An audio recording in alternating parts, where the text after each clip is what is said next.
Alright, so good morning, good afternoon, and good evening to each one of you. Today, let us continue our discussion on the difference between the presumptive and confirmatory test. Okay, so last quiz, I have a question regarding this one. But prior to that, you have already an activity, no? Okay, so you have already an activity regarding these two tests, alright?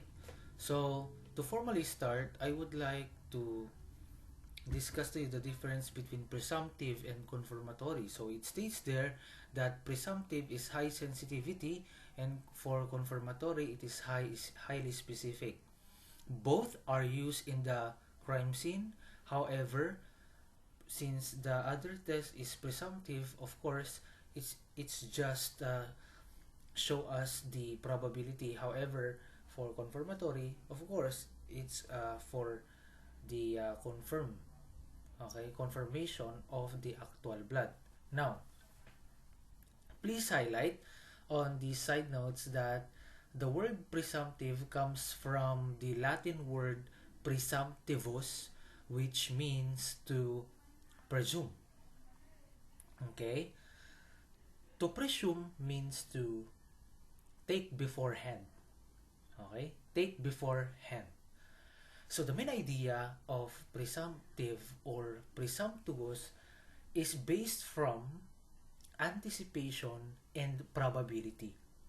I'll repeat. The main idea of presumptive or presumptivus is based on anticipation and probability. Now, when we talk about probability, dito na pumapasok ang salitang sensitivity, which describes sensation. Okay? And also, sensation is the capability to sense one's substance. Okay? So, the ability of this test is to correct or identify a sample. So it asked the question, kung may dugo, gaano kadalas na natitest ang dugo? Sana nakuha niyo yun. Okay, so the idea of presumptive is use of sensation. It is based from anticipation and probability. And it asked the question, kung may dugo, gaano kadalas natitest yung dugo? The keyword there is to correct the identification of a sample. And the focus of presumptive is sensitivity. So please highlight or the keyword of sense. Okay, probability. In contrast with confirmatory, it is specific. Ano ba ang ibig sabihin ng specific sa medical term? Ang medical term ng specific, ito yung porsyento ng tao na walang sakit. I'll repeat. Porsyento ng tao na walang sakit. So in a population, it should address the negative sample. Oh, don't be confused ha. It should address the negativity of a sample. Ganito yan. Kung ang presumptive, ang question niya, kung may dugo, gaano kadalas natitest ang dugo? Etong confirmatory, it asks the question, kung ang dugo ay wala, ano ang test na makakapagpatunay ito? Nakuha nyo? Medyo irreversible kasi yung yung confirmatory test. Pero ang ibig sabihin kasi ng specificity, yon accurate. Yung sensitivity kasi, gumamit ka lang ng sense mo. Okay, may red kang nakita. Pero ano ang test na makakapag-prove na yung dugo na yon o yung red na yon ay dugo? Presumptive. Probability eh. Pero, ang confirmatory ito. Sabi niya, kung may dugo, or kung wala talagang dugo dito, dapat ma-prove mo na unexistent talaga yung dugo. Okay? So, I do hope na kukuha ninyo. Now, and there are examples of presumptive test. So, ito na lang para di kayo malito. Sa confirmatory, what makes blood test confirm that you are testing a blood? I'll repeat. Under confirmatory, dugo ba talaga yung tinitest mo? Ano yung makakapag-prove na totoong dugo yan? O, dapat makita mo yung central pallor. Dapat makita mo yung donut shape. Dapat merong precipitation ng hemoglobin. Dapat pag pinatakan mo ng solution yung dugo, dapat magiging crystallized siya. Nakuha nyo? Now, there are examples of presumptive tests. Halimbawa dyan, Kastle-Meyer, benzidine, and leucocrystal. There are also examples of confirmatory. Yung microchemical test. And under microchemical test, which is a confirmatory laboratory test, we have 3 methods of microchemical test. These are microchemical method. Tekman, Takayama, and Wagenhar tests. Now, what are the difference of these 3 tests? Since it is confirmatory, we usually observe these under a microscope. We are looking for the crystal formation. Nakuha? This design is to show the presence of hemoglobin A suspected blood stain. If the blood, which is normally, pinakita ko na noon, 7 to 8 micrometers, okay, it has central pallor, it is donut shape. If that turned into crystal, then it is a real blood because of the hemoglobin. Hindi naman ganyan ang dugo, di ba? Ang normal na dugo, spear by concave. Pero pinatakan natin siya, kaya naging ganyan siya. So kapag naging ganyan, yung dugo, using those tests, Tekman, Takayama, Wagenhar, then that is the confirmatory test of blood. Now, sir, what's the difference between Tekman, Takayama, Wagenhar?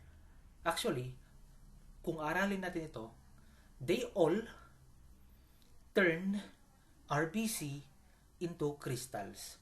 They will all turn the RBC into crystals. But the difference is the color and the reagents used. Halimbawa, for the Wagenhar test or Wagenhar, you are going to dilute, okay, you are going to add a diluted hydrochloric acid into the hemoglobin plus the presence of acetone to form a brown multi-shaped crystals. Rhombic shape means needle shape, patusok, patulis. So that is the appearance of RBC in the presence of acetone, okay, chlorhemine crystal, okay, which turns the blood into crystals and from red to brown. So for the observations, there should be an instant dark brown crystals of acetone chlorhemine ang tawag dyan. Okay, characteristics. Sir, what about Tekman? Okay, pag Tekman naman, ito ang reagents niya. I-memorize mo lang yung mga reagents niya. Sodium chloride, okay, 2 to 3, okay, grams of glacial acetate, and then the positive result will be dark brown rhombic crystals arranged singly or in clusters. So yan po yung itsura niya. And please take note, if that is Tekman, okay, ang tawag sa dugo na yan ay hematin. Okay. Yan. Usually, it will form a hemine crystal that is color brown. For Takayama, that is known as hemochromogen crystal test. Okay? So, these are the solutions or the reagent incorporated in a solution: sodium hydroxide, pyridine, okay, what else? Saturated glucose solution, and of course 7 ml distilled water. So that is the appearance. Pag Takayama, pink. So, the positive result for this one is salmon pink arranged in a cluster or sheaves. Now, for the mnemonic, please take note, ang Tekman ay hemine. Okay? Ang Tekman, hemine, brown. Usually, it is for old specimen, and also, it will turn, okay, no, the RBC, no, into an old like cells. Kaya ang mnemonic natin dyan, there is an old brown named hemine. Okay? That lives in Tekman. There is an old brown hemine lives in Tekman. Okay? For Takayama, pink. So, the name of the salmon is Takayama, color pink. And that is the most common. Now, for the Wagina R, it is based on the hemoglobin formation. And please take note, if the test is tested positively and confirmed that is blood, your Wagina R test, okay, is should be the prior test to be used, and the next the Wagina R test should be the next test if the blood stain is confirmed blood. And the fourth one, okay, under a microchemical method is known as spectroscopic examination. Okay? So for the spectroscopic examination, it is recommended only for use. It is the most delicate and reliable test that detects the old and recent blood stains. So actually, yung Tekman pwede rin sa old blood stains. Okay? Ang spectroscopic, ganun din. Old blood stain. Kaya nga ang mnemonic natin sa Tekman, there is an old brown hemine that lives in Tekman. Kasi for old blood stain siya. Si Takayama sa fresh blood stain din siya. Okay? Pagka halimbawa, nag-test ka at na-confirm mo na blood ito, ang next step mo ay Wagina R test. Okay. So, let's proceed to blood grouping testing. Okay, so ano naman po ang gagawin natin dito sa blood group? Ito yung dapat nating tandaan, no? Lahat ng blood type mo, kung ano yung blood type na meron ka, okay, yan yung nasa surface ng RBC mo. At yung nasa surface ng RBC mo, antigen. And there are most common blood group existing and most commonly known. These are ABO. Blood type A, blood type B, blood type O. Ang AB kasi royal blood, bibihira yung mga ganyan. Paano ma-detect yan? Dalawa. Forward, reverse. Pag sinabi mong forward, ang focus antigen. Pag sinabi mong reverse, ang focus niya yung serum at saka plasma. Itong tandaan nyo, meron tayong liquid portions ng blood, di ba? Yung liquid portions ng blood natin ay plasma at saka serum. So, under blood typing, kaya dapat alam natin yun 2 liquid portions of blood, plasma and serum. In the plasma, your antibody is incorporated. In the plasma, your antibody is incorporated. In the red cell surface, your antigen is incorporated. I'll repeat. Your antibody is incorporated in the plasma.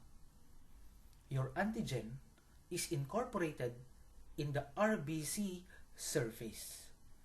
And please take note that these two are in the opposite reaction. What do I mean? If your red cell is A, ang nasa plasma mo, B. If the red cell is B, ang nasa plasma mo, A.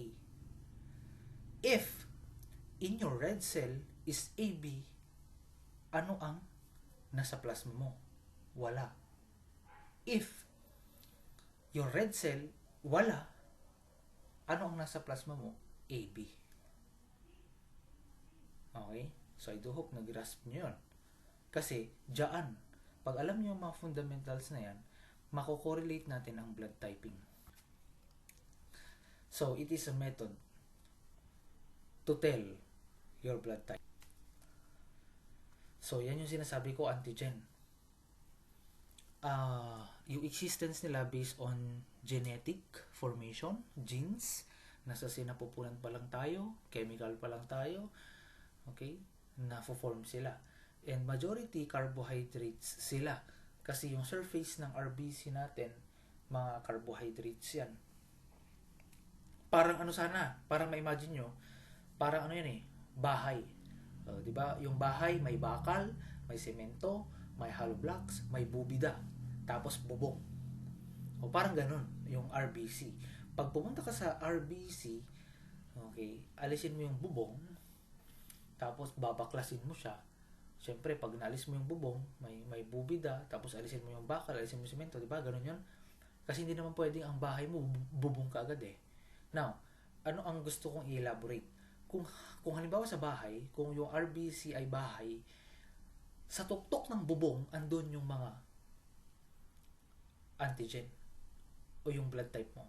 Sa tuktok ng bubong, andun yung blood type mo. Parang antena siya. Nakuha. Okay? So, parang antena yung mismong blood group natin doon.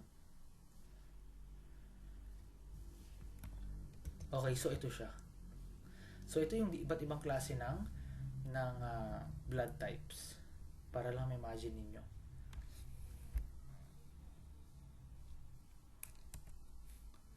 Tapos ito yung sinasabi kong surface ng RBC. So, di ba? Akala nyo basta dugo lang siya, pero ganyan. That's how we determine your blood group. That's how we determine kung bakit may mga cross-matching na ginagawa sa laboratory. Bakit pwede kayo, okay, na magsalin ng dugo sa nangangailangan?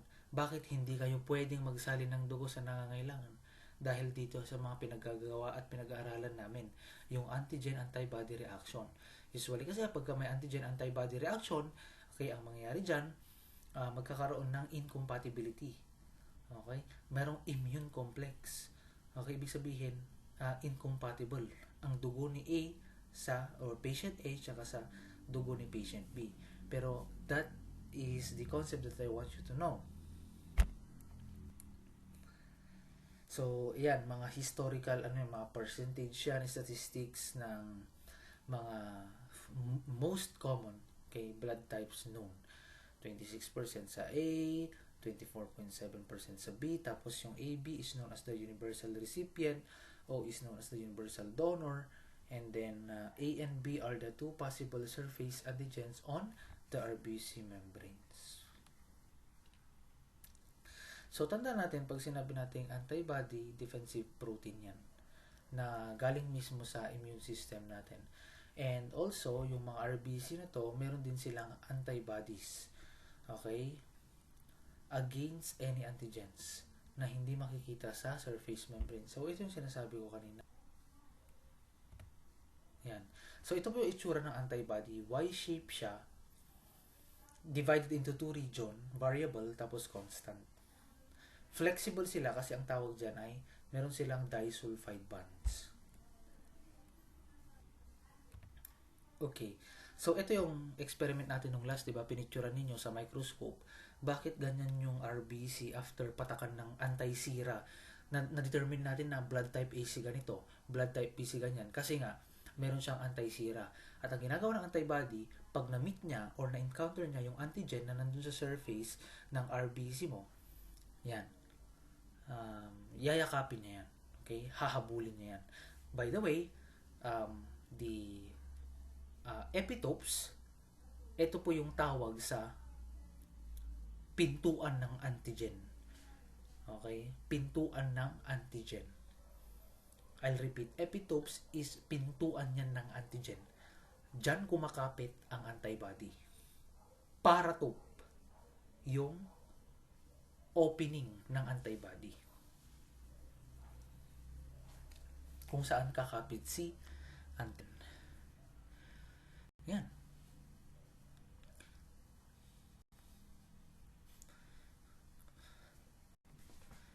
Okay. So, ito yung sinasabi ko kanina. Nasa red cell surface mo, type A, pero ang nasa plasma mo, B. Please take note, no? On the first box, or second box, kung titignan niyo, opposite si red cell surface sa plasma. Nakuha. Opposite si red cell surface doon mismo sa plasma mo.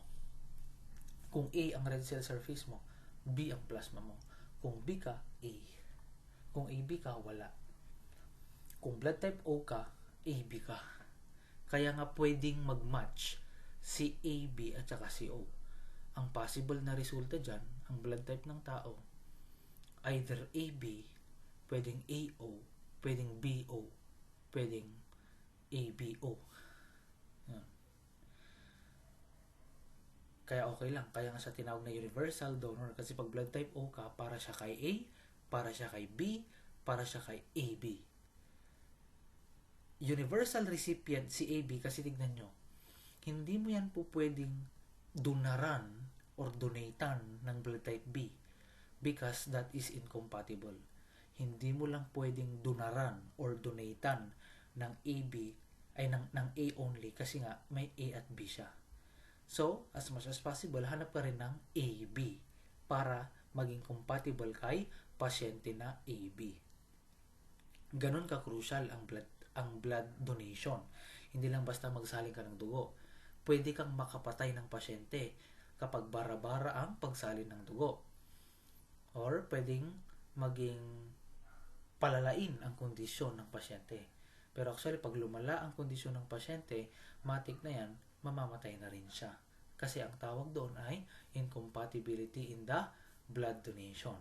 Kasi, pag nag-donate ka ng dugo sa pasyente na AB only, tandaan nyo ha, AB ka, nasalinan ka ng A or B, puputok yung mga dugo mo sa loob.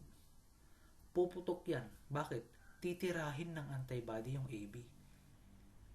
Di ba yung antibody, sabi natin, defense.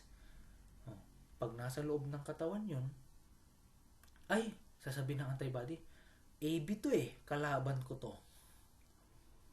Puputukin niya lahat ng red cell. Ang mangyari, magpapasa-pasa yan sa loob. Puputok na din siyempre yung ugat mo, and then hanggang sa wala na. Pag pumutok ang red cell, meron pa bang magdi-deliver ng oxygen? Wala na. Meron pa bang mag-aalis ng carbon dioxide? Wala na. Ang hemoglobin, nasaan? Wala na.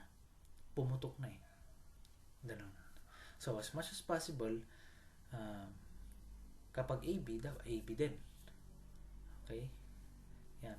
Si O, pwede rin sa kasi universal donor naman siya. Tapos universal recipient din si AB. Ngayon, eto tayo. Sa A, pag blood type A ka, ang pwede lang na mag-donate sa'yo, A at O. Pag blood type B ka, ang pwede mag-donate sa'yo, B at O. Kasi pag type A ka, ito ang magiging blood type na possible, AA at saka AO. Pag blood type B ka, BB at saka BO. Yan. So, yan pakitandaan po ha. Ngayon, pag sinabi natin, yan. So, I do hope na nag-grasp ninyo. Just feel free to message me if you have a question. Okay, kaya ito yan. Blood type A, titingnan nyo, yung blood type A, meron siyang A antigen, tapos dapat lagi nyo tatandaan, ang red cell surface, opposite sa plasma. So, A yan, B ang nasa plasma niya. Ang pwede niyang matanggap ay O at saka A. Tapos, ang pwede siyang mag-donate kay A at saka AB. Pag blood type B ka, meron kang B red cell or B antigen sa red cell, opposite ang nasa plasma mo. So, A. Ngayon, pwede siyang makatanggap kay blood type O at saka kay B. Pwede siyang mag-donate kay B at saka kay AB. Yan. So, kung i-reverse natin, so AB, yan, universal recipient. So, ano pong sabi ko kanina? Basta pag AB ka, pwede kang tumanggap ng AB. Ayan, tama. Tama lang pala yung sinabi ko kanina. Sorry. Yan. So, blood type B, pwede kang mag-donate kay AB na pasyente. Ngayon, kung blood type AB ka, meron kang A at B eh. Diba? So, wala kang A at B sa antibodies mo. Ibig sabihin, free ka. Kaya, pwede kang tumanggap ng blood type kay O, pwede kang tumanggap kay A, pwede kang tumanggap kay B, pwede kang tumanggap kay AB. Sabi ko ata kanina, AB lang, di ba? Tapos, eto, na-realize ko, nga, pwede ka pala, kahit blood type A ka, blood type B ka. Kasi parang isipin mo na lang, kapag AB ka, recipient ka ng A at saka B. At saka AB. Yan, tsaka O. Kaya nga royal blood ka. Isipin mo na lang, kaya ka royal blood kasi yung 4 na blood group pwede mong matanggap. Pero pwede kang mag-donate kay AB. Okay? Pero bawal kang mag-donate kay A only at saka kay B. I do hope na nakukuha nyo yung sinabi ko. AB ka, blood type AB ka. Pag nagkasakit ka or nangailangan ka ng blood donation, pwede lahat. A, B, AB, O. Kaya ka nga royal blood, isipin mo, lahat ng blood group pwede sa'yo. Pero, hindi ka po pwedeng mag-donate sa kanila. Pwede kang salinan ng 4 na klase ng blood group. Pero ikaw, kay AB ka lang din, pwedeng mag-donate. Kasi pag yung dugo mo na AB, dinonate kay B o kaya kay A, puputukin yan sa loob. Pasasabugin yan sa loob ng vessel. Kaya sabi niya, you can donate only to AB. So, yeah, just to clarify lang. So, I do hope na naliliwanagan pa rin kayo. Okay? Ngayon, kapag O ka, eto, tandaan mo pag O ka, pwede ka namang mag-donate sa lahat. O, A, B, A. Pero bawal ka namang makatanggap ng AB din. Kasi ang nasa plasma mo, AB. So, pag tumanggap ka ng AB, yan, baka puputukin pa rin yung RBC mo. Pero dapat O lang din. Di ba? Yan. I hope gumawa kayo ng mnemonic para ma-memorize yan. But that's the idea of that. Okay? So, ang focus lang nito, forward typing, yung red cell surface. Ang ginawa ko nung last sa laboratory, red cell surface. Okay? Red cell surface, gamit ang anti-sera. Kung saan nag-clot, yun ang blood type mo. So, anti-sera, galing sa halaman, lectin. Pwede siyang mag-agglutinate ng A at B. Ganyan yung itsura. Okay? Pag hinalo mo yung anti-sera na antibody in nature, halaman in nature, doon mismo sa red cell antigen. Okay, so please memorize this one. I-correlate lang natin. Tandaan mo, kaya siya tinawag na anti-A, tapos anti-B kasi, ibig sabihin yan, antibody A, antibody B. Lagi niyong tatandaan, pagka may antibody, lagi niyang hinahabol si antigen. Pagka may antigen, hinahabol ni antibody. Pag nagsama sila, antigen-antibody complex. Kaya, kapag may blood type A ka, usually A antigen ang meron sa'yo, ang dapat na pumuntirya sa'yo ay yung antibody A. Correct. Kaya may agglutination ka sa anti-A. Pero sa B, wala. Kaya ang blood type mo ay A.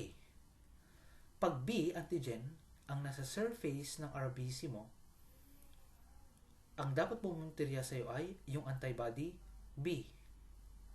Kaya magka-clump or agglutinate siya sa anti-B. Kaya malaman mo, blood type B ka. Kapag AB, dalawa. Pag O, wala. Ang tawag dito ay forward. Ang focus ng forward/direct typing is ano ba ang nasa RBC surface? Right? A ba yan? B ba yan? AB ba yan? O. Now, ito naman indirect or reverse. Ito ang principle. Backward, reverse, indirect. Blood type of the serum is the opposite of the antigen where agglutination occurs. Ito medyo tricky itong part. So please listen carefully. Okay. Medyo madali siguro ang table na to. Pero as you noticed, instead of anti-A and anti-B, which is anti-sera, antibody in nature, galing sa halaman para i-agglutinate yung antigen, anong ginamit? Cell A, cell B. If cells are used, it means RBC yung ginagamit mo para ma-determine yung blood type ng kapwa pasyente mo. I'll repeat. Pag walang anti-sera or in a crucial different scenario, pwede nating i-confirm. Okay? Or pwede nating gawin ang alternative ng forward. Sabi natin kanina sa forward, madali siya. Kung ano antibody, yun ang, okay, yung antibody, pupuntirahin ang antigen. Kung saan nag-react, yun ang blood type. What if in the case, maubos ang anti-sera? Kasi manufactured yan. Pinapadala yan. Pwede natin gamitin ang red cell or RBC ng isang pasyente. Patient A RBC, gagamitin mo to determine, okay, the patient B. Or halimbawa, the donor and the recipient RBC. Pwede mo yung gamitin. Alternate yan. Kaya sa tinawag na cell A, ibig sabihin yan, red cell antigen or red cell suspension A, red cell suspension B. Ano bang nasa red cell? Antigen. Exactly. Antigen ang gagamitin mo naman para ma-determine ang blood type. Now, sa anti-A at saka anti-B, dahil nga focus sila sa antigen, kung blood type A ka, magre-react siya dito. Right? Sa B, wala. I'll repeat, pag anti-A ito, example tayo. Halimbawa, blood type A muna, focus tayo sa blood type A. Tapos, pag sa forward or direct, anti-A ang ginamit mo, titirahin niya yung blood type A, mag-agglutinate dito. Nakuha sa anti-A. Pero ito, tingnan mo. Pag reverse, yung red cell suspension na A, gagamitin mo sa blood type A, walang reaction. Saan magre-react? Sa B. Nakuha nyo ba? Ibig sabihin, ang nasa plasma ng patient blood A ay B. Gets ba? Gumamit ka ng antigen. Okay? Gumamit ka ng antigen. No agglutination. Ibig sabihin nito, syempre, itong red cell, antigen din yan. Pag nag-react siya sa blood type A, match sila. Pareho lang din sila antigen. So, dapat saan siya mag-react? B. So nga, no ti result, kat anti-A agglutination, B agglutination, the blood type is A. Nakuha? Oh, opposite lang. Madali lang yan. Basta tandaan mo sa reverse, pag AB wala, pag O meron. Sa forward, A at B may reaction. O wala. I-reverse mo lang. Ganon. Ganon mag-interpret. Kaya pag may pasyente, walang anti-sira, tapos nag-perform kami ng reverse antigen kunami or reverse typing kunami, kinita mi di tube, ay awan iti clot na. Iti blood type na dayta nga tao ket AB. Ngem no dati clot na, ay blood type O. In reverse. Ngem no dati clot na iti ayan ti B, ti blood type di tao ket A. No dati clot na di A, ti blood type na di tao ket B.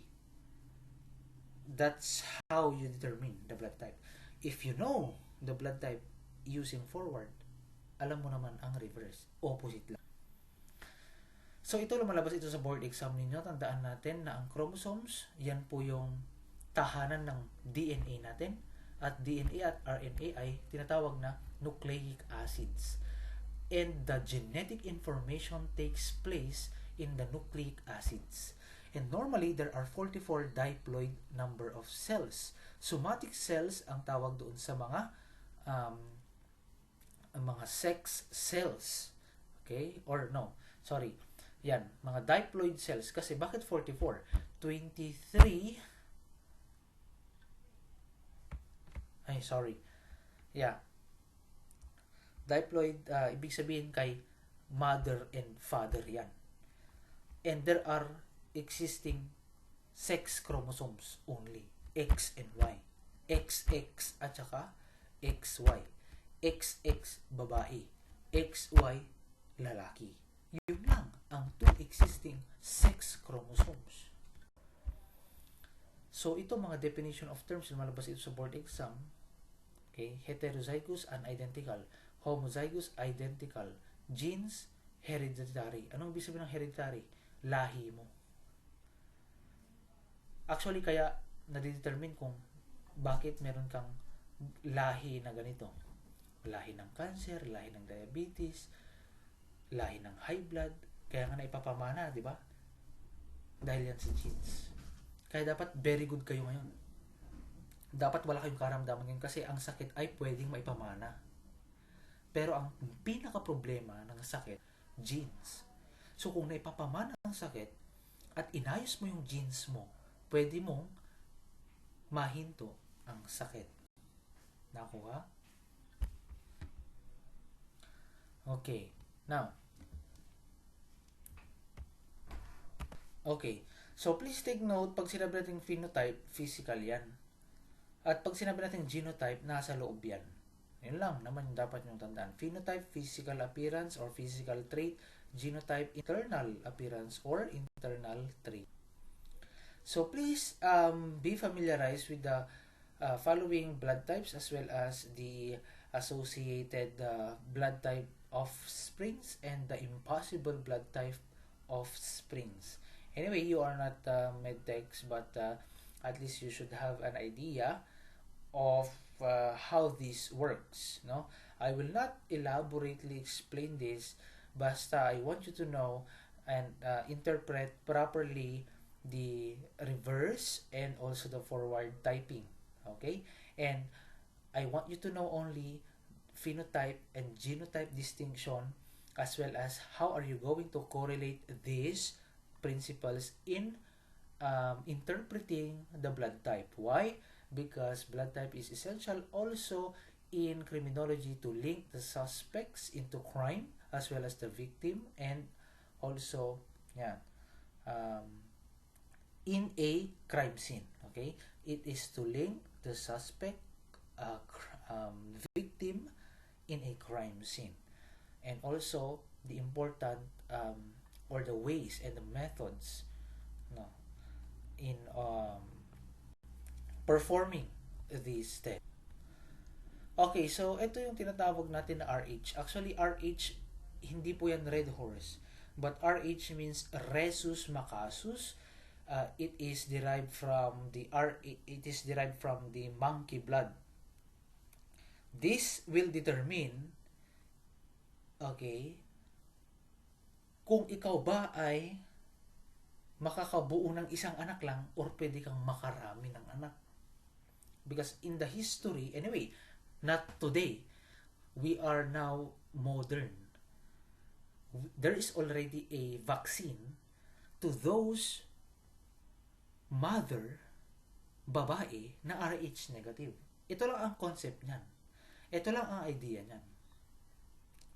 Kung ikaw babae RH negative, nakapangasawa ka ng RH positive, okay pa yan. Okay?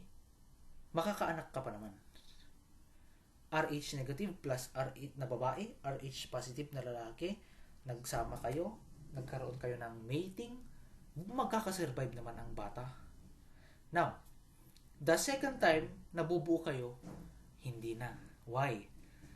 Because nag-union na kayo, di ba? Lalaki na RH positive, yung babae RH negative, nag-union kayo. Now, ito yung mnemonic ko dito. May positive na lalaki, may negative. What stands out is that yung sperm ni lalaki, yung genes ni lalaki na RH positive, pag pumasok kasi yan sa babae, okay, oy, may daga. I'll repeat yung sperm ni lalaki na RH positive, pumasok sa katawan ni babae na RH negative, what shall happen? Titirahin na yung sperm. Okay? Titirahin na yan. Kasi, magiging antibody na magiging kalaban na. Okay? Magiging kalaban na, no? Yung semen or yung sperm, no, sa loob ng babae. At pag halimbawang nabuo man yun, actually pwedeng mabuo yun sa sinapupunan. Yung bata kasi RH positive, lalo pag iki-carry niya yung genes ng ama. RH positive siya sa loob. Yung RH negative ngayon, dadaan yan sa baby. Correct? Yung RH negative blood ni mother, pupunta yan sa RH positive blood ni baby. Magiging incompatible sila. Kaya ang second baby, mamamatay sa loob. Ang tawag dun ay HDFN, hemolytic disease of the fetus and the newborn. Hemolytic disease of the fetus and the newborn. Ano ang kondisyon ng hemolytic disease of the fetus and newborn? Ito yung pagsasabog-sabog ng mga dugo sa loob ng bata habang siya ay nasa sinapupunan. So, second baby will die. Third will die. Pero panganay mabubuhay. So, better if both are RH positive, tapos, yon, RH negative. Ayan.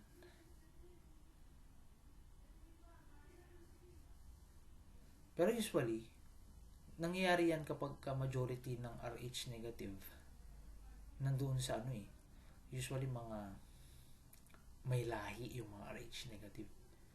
Ayan. Para ito,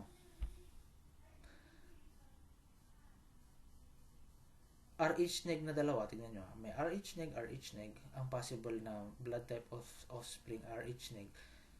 Ang impossible sa kanya, RH positive na offspring. Yan yung sinasabi ko. Pag may negative kasi at saka positive, incompatible sila. So, inside the sinapupunan, mamamatay na yung bata. Pero that was before. Meron na tayong tinatawag na RIG vaccine or RH immunoglobulin vaccine, wherein the RH negative people, okay, can have or gradually ewan ko ba kung i-convert ba yung RBC into RH positive para makapag-baby pa sila. Hindi. I mean, sorry for the concept. No, mali yun. Isu-survive. Yung injection na yon would allow, okay, the second baby sa sinapupunan na mag-survive. Kaya nga bakuna may limitation. Bakuna, yung baby makakasurvive. Yun. Kaya pwedeng makarami. Yun lang yun. So that's how crucial it is. Okay. So, death due to sudden causes. So, balik na tayo sa crime scene relation. Meron tayong death. Okay? Ang death ay nakukuha sa gunshot. Okay? Ano bang correlation ng death? So, usually decrease blood pressure and decrease rate of bleeding. Yan. Pag sinaksak ka, o kaya nabaril ka. Yan. Siyempre, i-correlate mo lang. Ano ba ang dugo? Dala niya oxygen. Ang oxygen ay form ng nutrient. Ang oxygen maganda sa tissues. So, pag inalis mo yung dugo sa katawan, through a gunshot, through a blunt force trauma, ano mangyayari? Mawawala yung taga-deliver ng oxygen, taga-deliver ng nutrient. What will happen to the tissue? It will die. So, severe cause of death. Blood and blood stains, scene of the crime. Sabi ni Gas Abelgas, scene of the crime operatives. Yan. Clothing, what else? Inside the body and outside the blood vessels. So, this one. Yan. So, person live for a considerable length of time. Meron tayong tinatawag na large pool of blood from small wounds. So, most probably the cause of death is hemorrhage.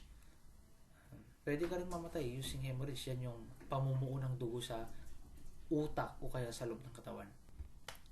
Yan. And I discussed this already during our first reading. And so, direction. Ito yung mga reasons kung bakit yung mga droplets mahalaga. Pwede natin i-correlate dun sa crime scene, di ba? The direction of the blood, the angle of the blood, as well as the impact of the blood. Yan. And those are the different types of stain. Blood stain, sorry. Okay. How to determine the origin of flow of blood? So, alibis may be given by the suspect where blood originated from the body. Totoo naman, di ba? Pwede siyang mag-alibay. And, I want you to be familiarized with the following, different kinds of blood from the different organs. Halimbawa, pagka blood from nose, yan yung nosebleed, mayroong mucus yan. Pag mucus, ang role kasi ng mucus, tinatrap niya lahat ng mga dumi sa katawan. Kaya minsan ang dugo, sobrang lapot na nga, lalapot pa. Okay? Kasi may kasama siyang mucus. Usually kapag may mucus, galing talaga yan sa tissues. Yan. Ang itsura niya, ganyan. Sila nga ikwa, linta nga kulay red. Nagbubukol, coagulated, di ba? Dagamin mucus na data. And ano naman ang palatandaan mo? Actually, palatandaan itong pinapakita ko so that you will know if blood is from gunshot, if blood is from stab wound, if blood is from nose bleeding, or if blood is from the lungs, is blood from the stomach. So, pag blood from the nose, tandaan ninyo, makapal, sobra, parang linta. Para pag blood from the lungs, ito naman. Yan, usually may mga bubbles. Okay? May mga bubbles siya. Ayan. Parang pamuumuo na, ganyan, no? And, parang pagka blood from the stomach, brown. Ganyan naman siya. Diba? Parang transparent na, hindi mo alam, malapot, na malagkit, na may konti-konting dugo. Yan. So, familiarization lang yan. Next. Siyempre, menstrual blood. So, damagin nyo na lang. Dagijay kamamuyo. Pero makapal yan na blood. Sobrang kapal. May mga epithelial cells yan. Tapos, pag umihi sila, red. Yan. Mga babae. Tapos, blood from vagina, rectal, and also blood due to rape. Dapat alam na ninyo, mo yung matan no dati, no blood from rape, dapat makita mo dati, si Miliana dajay, dara. Wino saan niya di si Milia, dati dara na basit. Kaya dati pubic hair na. Kaya, dyan, after ng ating lecture, pupunta na tayo sa semen analysis para i-correlate natin yung blood sa semen analysis. Bakit may semen? Yan. May anong purpose ni semen? Yan. So, please review the following.